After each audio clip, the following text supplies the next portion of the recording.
NRS হাসপাতালে saline ওষুধের ঘাটতির অভিযোগ জানিয়ে অধ্যক্ষকে চিঠি চিকিৎসকদের। অ্যাসোসিয়েশন অফ হেলথ সার্ভিস ডক্টরদের চিঠিতে স্যালাইন সহ জরুরি ওষুধের ঘাটতির অভিযোগ করা হয়েছে। দুটি প্রস্তুতকার সংস্থার ওপরে নিষেধাজ্ঞার জের বলে দাবি।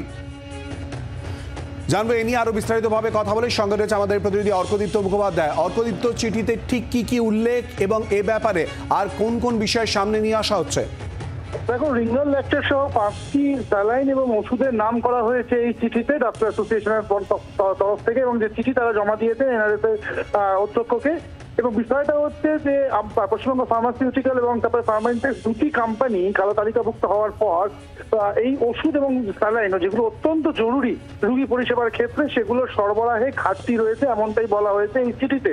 ফলে প্রপারলি রোগী পরিষেবা দেওয়া সম্ভব হচ্ছে এবং দ্রুত এই সমস্যা যেন সমাধান করা হয়, কারণ বাইরে থেকেও কিনতে বলার নিষেধাজ্ঞা রয়েছে, এমনটা এই চিঠিতেও জানানো হয়েছে যেটা রোগী পরিবার বাইরে থেকে কিনতে বলা হবে, এই বিষয়টা কিন্তু নিষেধাজ্ঞা রয়েছে। ফলে এই ওষুধ এবং স্যালাইন যথেষ্ট পরিমাণে না থাকায় রোগী পরিষেবা দিতে ডাক্তারদের অসুবিধা হচ্ছে। এই নিয়েই চিঠি দেওয়া হয়েছে প্রিন্সিপালকে, এবং যত দ্রুত সম্ভব নিয়মিত এবং যথেষ্ট পরিমাণে এই ওষুধের যেন সরবরাহ থাকে এই দাবি কিন্তু এই চিঠিতে করা হয়েছে। ফলে এখন দেখা আমরা যেমনটা জানি শিলাদিত্য, যে দুটো সংস্থা কালো তালিকাভুক্ত হওয়ার পরে এখনো পর্যন্ত তৃতীয় কোনো সংস্থাকে বরাদ দেওয়া হয়নি। হয়তো খুব দ্রুতই সেই বরাদ দেওয়া হবে, কিন্তু এখনো পর্যন্ত সেই বরাদ দেওয়া হয়নি। ফলে এই সমস্যা দেখা দিয়েছে এনআরএস হাসপাতালে, এবং সম্ভবত এই একই সমস্যায় কিন্তু করতে পারে অন্যান্য সরকারি হাসপাতালগুলো যদি না অত্যন্ত দ্রুত এই সমস্যার সমাধান করা হয়। শিলাদিত্য, ধন্যবাদ অর্কদীপ্ত।